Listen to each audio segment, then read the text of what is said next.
নিখোঁজ ছেলে সন্ধান পেতে এভাবে আকুতি জানিয়েছিলেন রাজশাহীর বাগমারার আলেয়া বেওয়া। 12 মার্চ থেকে ছেলে নিখোঁজ। মানসিক প্রতিবন্ধী একমাত্র ছেলে শহরত আলীকে হারিয়ে পাগলপ্রায় হয়ে পড়েন তিনি। গত 21 মার্চ ঈদুল ফিতরের দিন এ নিয়ে প্রথম আলো অনলাইনে সংবাদ প্রকাশ হয়। সংবাদটি ফেসবুকে ছড়িয়ে পড়লে এক ব্যক্তির নজরে আসে। তিনি শহরত আলীকে খুঁজে পেয়েছেন বলে জানান।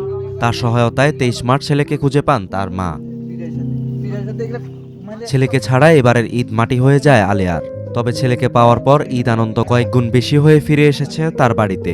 24 মার্চ বাগমারার রামগুইয়া গ্রামের আলেয়ার বাড়িতে গিয়ে দেখা যায় তিনি পরম মমতায় ছেলেকে সেমাই খাইয়ে দিচ্ছেন। মেলায় খোঁজাখুঁজি করেছি, করার পরে সাংবাদিকে আমার ফোন দিছে, দেওয়ার পরে আমার বেটাকে আমি পাচ্ছি পায়ে সেখন খোঁজাখুঁজি করে আমার বেটাকে আমি লেগেছি। আগে তো আমার ভাই সুস্থ আছিল, হঠাৎ করে সমস্যা হয়েছে। এখন স্পিটা বেড়াই খায় না, কিছু বেড়ায় না, ঠিক না খায় আবার চলে যায়। সারাদিন খালি ঘুরবে, কোথায় যাবে না যাবে।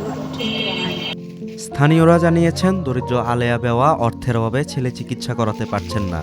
এই জন্য সমাজের বিত্তবানদের এগিয়ে আসার আহ্বান জানিয়েছেন তারা।